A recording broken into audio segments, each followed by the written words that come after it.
નમસ્કાર, હું આદર્શ છું. વેલકમ ટુ આદર્શ education society. Standard 2nd, Subject Environment. Chapter number 22, Our National Leaders.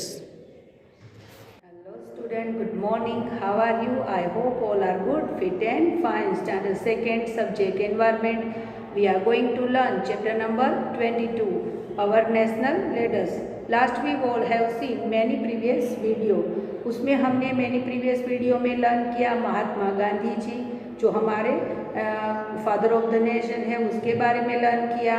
And second हमने लर्न किया जवाहरलाल नेहरू जो हमारे फर्स्ट प्राइम मिनिस्टर थे और फ्री इंडिया के फर्स्ट प्राइम मिनिस्टर थे, तो उसके बारे में भी हमने अच्छे से लर्न किया।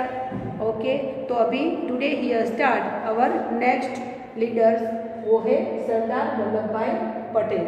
राइट, सरदार वल्लभ भाई पटेल। इसकी पिक्चर्स मैं आपको बता रही हूँ, देखो ये आपकी टेक्स्ट बुक में भी ये पिक्चर्स है। राइट, तो ये सरदार वल्लभ भाई पटेल की पिक्चर्स आपको बहुत ही जानी लगेगी, आपने देखी हुई वैसे लगेगी, बिकॉज आपने स्टैच्यू ऑफ यूनिटी के बारे में तो जाना ही होगा, आपने पिक्चर्स भी उसकी देखी होगी कि स्टैच्यू ऑफ यूनिटी में स्टैच्यू किसका है? हाँ, सरदार वल्लभ भाई पटेल का। राइट, तो ये भी बहुत ही ग्रेट लीडर्स थे, वो भी महात्मा गांधी जी को फॉलो करते थे। राइट, वो भी महात्मा गांधी जी के ग्रेट वैल्यूज़ और उसकी जो दिखाए हुए रास्तों पे आगे बढ़ रहे थे, और उसने भी ब्रिटिश शासन को कंप्लीट करने में बहुत ही मोस्ट इम्पोर्टेंट ये कैरेक्टर थे वो। राइट, तो सरदार वल्लभ भाई पटेल वॉज बोर्न उसका बोर्न हुआ था अक्टूबर 31। राइट, अक्टूबर 31 1875 में। राइट, यहाँ पे मैंने राइट किया हुआ है। Sardar Vallabh Bhai Patel was also great leaders end of the freedom struggler, वो भी एक ग्रेट लीडर थे, और जो फ्रीडम स्ट्रगल उसने भी इंडिया को फ्री कराने में बहुत ही ज़्यादा स्ट्रगल किया था। He was born on October 31 1875। Right, उसकी ये डेट भी आपको याद रखनी है। All the student you should remember, सबकी मैंने अलग अलग है वो बर्थ डेट आपको अच्छे से दिखाई है, वो आपको मैचिट में या फिर ट्रू फॉल्स में या फिर ब्लैंक्स में या क्वेश्चन आंसर में आ सकती है, तो आपको याद रखना है। Right, and he was called the iron man of India, उसको आयरन मैन बोला जाता था। राइट, हाँ, आयरन मैन बोला जाता था। हमने गांधी जी का देखा कि गांधी जी को लोग प्यार से क्या बोलते थे? बापू। फिर चाचा नेहरू, जवाहरलाल नेहरू को क्या बोलते थे? चाचा नेहरू बोले, प्यार से लोग बोलते थे। वैसे ही सरदार वल्लभ भाई पटेल को आयरन मैन बोला जाता था। तो आयरन मैन क्यों बोला जाता था? आयरन का मतलब क्या होता है?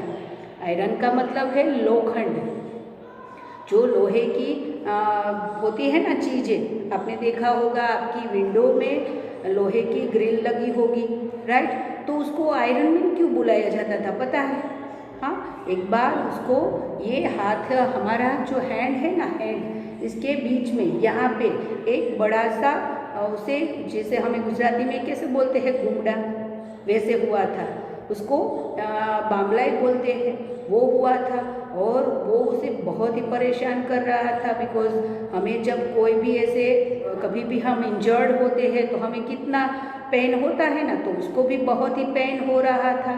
लेकिन उस टाइम डॉक्टर्स वगैरह इतने नहीं थे, लेकिन उस टाइम जो डॉक्टर्स थे, आयुर्वेदिक के डॉक्टर थे, उसने बताया कि उसको अगर जलाया जाए यानी बर्न किया जाए तो ये बामलाई है वो उसे पेन से रिलीफ कर सकती है।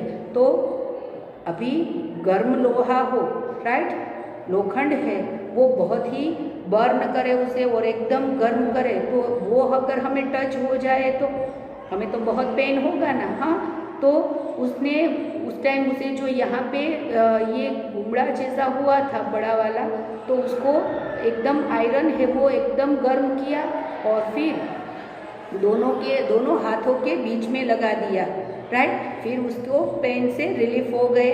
लेकिन ये करना आसान था? नहीं, ये आसान नहीं था। ये सरदार वल्लभ भाई पटेल ही कर सकते थे और कोई नहीं कर सकता था, राइट। इसीलिए उसे क्या बोला जाता है? Iron man of India, right. तो उसे आयरन मैन ऑफ इंडिया बोला जाता है क्योंकि वो बहुत ही ग्रेट थे लीडर्स, और उसने भी बहुत फाइट करने में, ब्रिटिश लोगों के साथ फाइट करने में बहुत ही गांधी जी की हेल्प की थी, right. And as he was fearless, यानी वो बहुत ही निर्भय थे, किसी से भी डरते नहीं थे, राइट। पहले के जो लीडर्स थे वो बहुत ही निर्भय थे, यानी फियरलेस। तो वो बहुत ही निर्भय थे, उसको किसी का भी डर नहीं लगता था। ब्रिटिश लोगों के पास बहुत सारी गन्स थी, फिर वो जो तलवार होती है वो थी, उसे बहुत मारते थे, कुछ भी उस पर करे, लेकिन वो कभी भी डरते नहीं थे। तो हमें उससे क्या सीख लेनी चाहिए?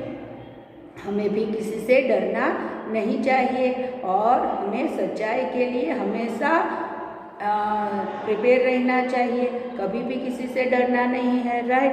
तो यहाँ पर हमने देखा कि सरदार वल्लभ भाई पटेल है वो बहुत ही ब्रेव थे, राइट। तो उसका बॉर्न तो मैंने बताया।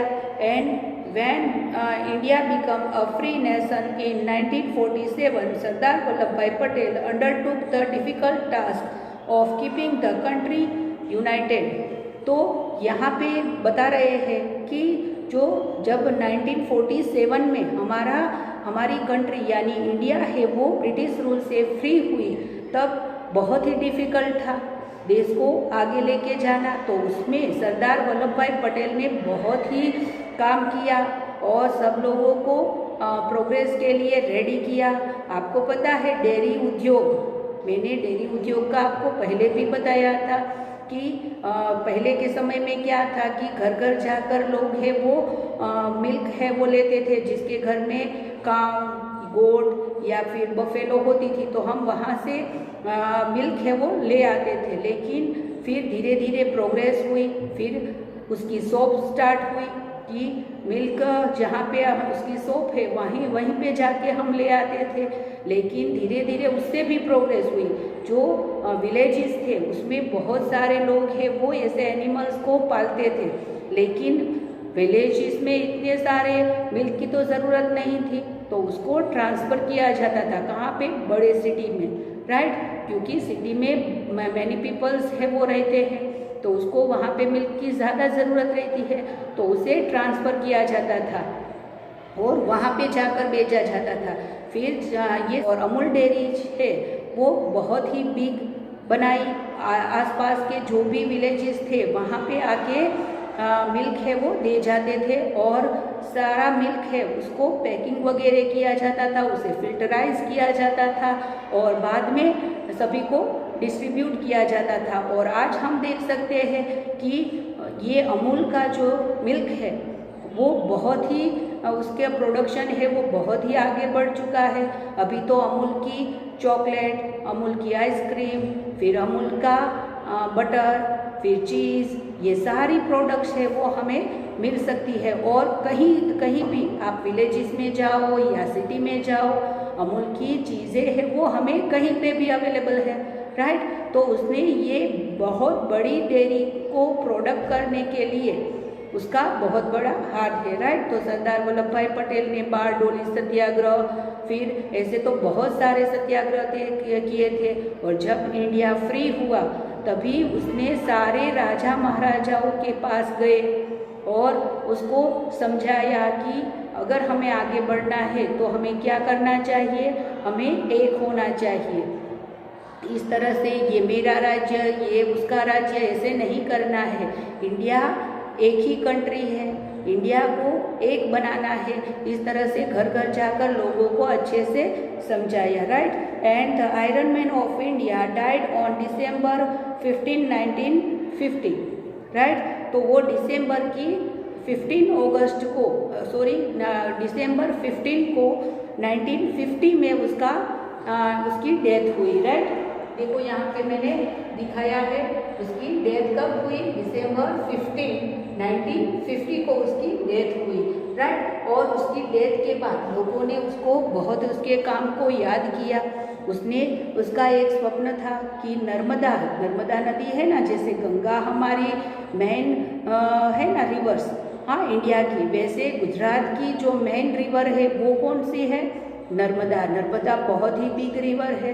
तो उस पर डैम बनाने का, हाँ उस पर डैम बनाने का और सभी जगह पे नर्मदा का पानी मिल सके, ये उसका स्वप्न था। और बाद में ये स्वप्न है वो आगे चल के पूरा हुआ।